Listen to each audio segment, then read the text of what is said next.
السلام علیکم دوستو، آج ہم بات کریں گے یورپی یونین کی اور شینگن زون کی اور اکنامک زون کی۔ تو اکثر ہمارے دوست جو تقریباً اس چیز کو نہیں سمجھتے،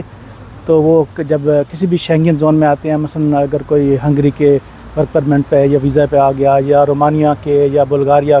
کے، تو وہ یہ سمجھتے ہیں کہ اگر جو ان کو پہلا کارڈ TRC مل گیا تو اگلے دن یا اگلے مہینے وہ اگر چاہیں تو کسی بھی شینگن زون کے ملک میں جا کے اپنے ڈاکومنٹ چینج کرا سکتے ہیں۔ تو دوستو ایسا نہیں ہے۔ ایک تو آپ یہ سمجھیں کہ ایک ہے یورپ بر اعظم، جس کے اندر ترکی بھی کسی حد تک اعزازی طور پہ شامل ہے۔ اس کی مثال کہ ابھی آپ نے دیکھا کہ فٹ بال کا یورو کپ ہوا تھا تو ترکی بھی کھیل رہا تھا، حالانکہ ترکی تو ایشیا میں ہے، کیونکہ استنبول کا ایک حصہ یورپ کے اندر ہے، تو یورو کپ میں ترکی بھی کھیلتا ہے، اسی طرح روس بھی۔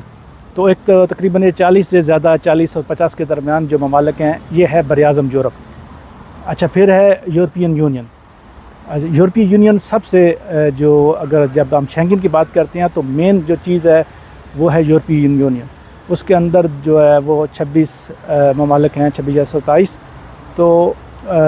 اس کے اندر ان کا ہیڈ آفس ہے بیلجیم کے شہر برسلز میں، وہاں پہ یورپین پارلیمنٹ بھی ہے اس کا، جیسے ہمارے ملکوں میں ہوتی ہیں ہر ملک کی طرح، اسی طرح یورپین یونین کی سارے ممالک کی ایک پارلیمنٹ ہے، جس کے کچھ مہینے پہلے الیکشن ہوئے تھے، اور اٹلی میں وہ جو یہ پارٹی ہے موجودہ حکمران پارٹی، تو یہ جیتی تھی، اور PD جو دوسرے نمبر پہ آئی تھی۔ اچھا، اس کے بعد جتنی بھی قانون سازی ہوتی ہے یورپ کے اندر، جتنے بھی رول بنتے ہیں، قانون بنتے ہیں، تو وہ بناتی ہے یورپین یونین۔ اچھا، اس میں کچھ ممالک ایسے ہیں جو یورپین یونین کے ممبر ہیں، اور اس میں سے کچھ ممالک ایسے ہیں جو شینگن زون میں، تقریباً یہ یورپی یونین میں جتنے ممالک ہیں اس میں اکثریت، جیسے آئرلینڈ ہے، وہ یورپین یونین میں تو ہے لیکن شینگن زون میں نہیں ہے، شینگن یعنی کہ ایگریمنٹ میں شامل نہیں ہے۔ اور ایک ناروے اور سوئٹزرلینڈ، یہ دو ممالک ایسے ہیں کہ یہ یورپی یونین میں نہیں ہے لیکن شینگن زون میں شامل ہیں۔ اچھا، اگر ہم جب شینگن زون کی بات کرتے ہیں تو اس میں ان کے اپنے نیشنل ہیں، یورپین نیشنل، اور پھر جو TRC یا پرمننٹ ریزیڈنس ہولڈر جن کے پاس کارڈ ہوتے ہیں، تو ان کو کیا رائٹ ہیں کہ وہ شینگن زون میں، ان کو کیا فوائد ہیں؟ اس کا سب سے بڑا فائدہ جو ہے وہ ہے کہ آپ جو فری ویزا انٹری ہے آپ کی، کہ آپ جتنے بھی شینگن زون کے ممالک ہیں، اگر آپ کے پاس کسی ایک ملک کا TRC یا پرمننٹ ریزیڈنس، اس کو لانگ ریزیڈنس کارڈ بھی کہتے ہیں، اگر وہ ہے تو آپ کسی بھی دوسرے ملک میں آپ سیر کے لیے جا سکتے ہیں اور 3 مہینے تک وہاں پہ رہ سکتے ہیں، لیکن کام کے سلسلے میں وہ آپ کو اجازت نہیں ہے۔ اچھا، جیسے ابھی میں نے ناروے اور سوئٹزرلینڈ کی بات کی، تو وہ یورپی یونین کا تو حصہ ہی نہیں ہے، اور جو شینگن زون ہے اس میں وہ شامل ہیں، لیکن وہ ایک مخصوص حد تک، یعنی کہ صرف وزٹ میں، اس میں کافی چیزیں پورے ایگریمنٹ میں بھی وہ شامل نہیں ہیں۔ اچھا، ڈاکومنٹ کا پھر آتا ہوں، کیونکہ خاص طور پر رومانیہ سے، ہنگری سے، لتھوینیا سے، استونیا سے جو ہمارے لوگ آئے ہیں کچھ سالوں میں، وہ اکثر یہ سوال پوچھتے ہیں کہ ہمارے پاس ایک ملک ہے تو ہم دوسرے ملک میں کیسے جائیں؟ تو اس کا طریقہ یہ ہے کہ جتنے بھی شینگن زون کے ممالک ہیں، جب آپ کو پہلا کارڈ ملتا ہے TRC، تو جب تک آپ کے پاس EU لانگ ریزیڈنس کارڈ اس کو بولتے ہیں، وہ جب تک آپ کو نہیں ملتا، آپ لیگلی دوسرے کسی ملک میں جا کے چینج نہیں کرا سکتے۔ اچھا، اس میں بھی بہت سی ایسی مبہم چیزیں ہیں کہ ان ممالک نے ایگریمنٹ میں تو کیا ہوا ہے کہ ایک جس کے پاس پرمننٹ ریزیڈنس کارڈ جب آ جائے 5 سال ایک ملک میں رہنے کے بعد، تو لیکن پھر کیا ہوتا ہے کہ اگر آپ فرض کر لیں یہاں سے لکسمبرگ ہے، تو اگر آپ کے پاس TRC یا کسی بھی ملک ہے، خاص طور پر اگر کارتا سجور جس کو اٹلی میں کہتے ہیں، اور یونان میں ہیپی میکرون کارڈ کہتے ہیں، اور اسپین میں لارگو درسیان کہتے ہیں کارڈ، EU کارڈ، یا EU long residence card, for ever document بھی جسے کہتے ہیں۔ اب اس پہ بات کر لیتے ہیں۔ تو یہ ڈاکومنٹ تقریباً اصولاً جو بھی شینگن زون کے ممالک ہیں اس میں چینج ہونا چاہیے، لیکن کیونکہ میں نے جیسے بتایا کہ ناروے اور سوئٹزرلینڈ تو شامل نہیں ہیں اس ایگریمنٹ میں فلی، جو دوسرے ممالک شامل ہیں وہ بھی سارے اتنی آسانی سے، بے شک انہوں نے ایگریمنٹ سائن کیا ہوا ہے،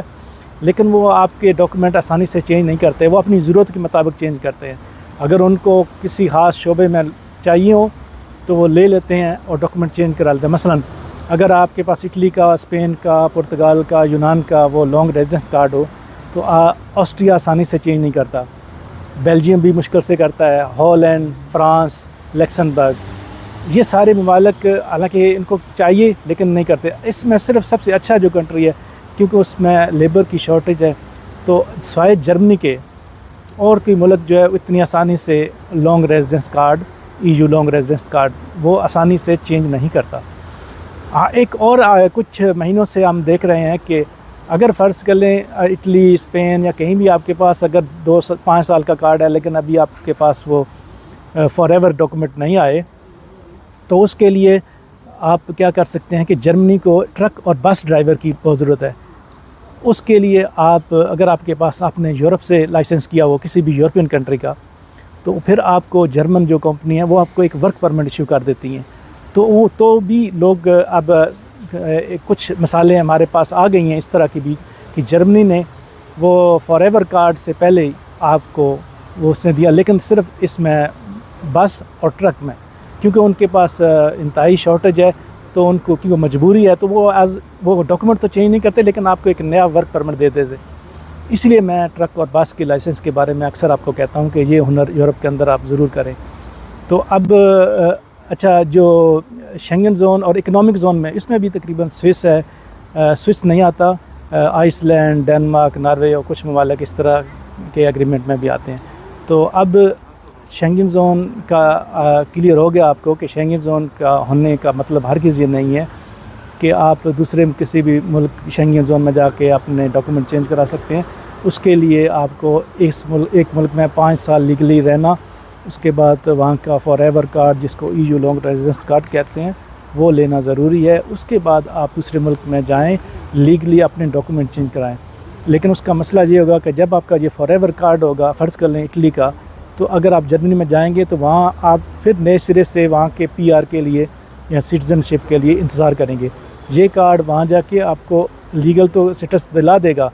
لیکن آپ کا جو پچھلا ٹائم ہے وہ نہیں کاؤنٹ ہوگا، تو اس ملک کے قانون کے مطابق آپ وہاں پہ ٹائم گزاریں گے تو پھر آپ کو فائدہ ہے۔ تو اگر آپ کا کام کسی ایک ملک میں، خاص طور پہ اٹلی والوں کو سے میں مخاطب ہوں، اگر آپ کا یہاں پہ کام صحیح ہے تو آپ ہرگز مائگریشن نہ کریں۔ اگر آپ کو کوئی بہت اچھا ایڈوانٹیج ملتا ہے کسی دوسرے کو، بے شک اویل کریں، کیونکہ یہ ہر آدمی کا حق ہے آپ بہتر سے بہتر۔ لیکن جو لینگویج بیریئر ہے، اگر ایک ملک کی زبان آپ نے 5 7 8 سال رہ کے سیکھی ہے، تو اگر آپ کسی دوسرے ملک کی زبان سیکھ سکتے ہیں تو پھر اس میں آپ جائیں، ورنہ اس میں کوئی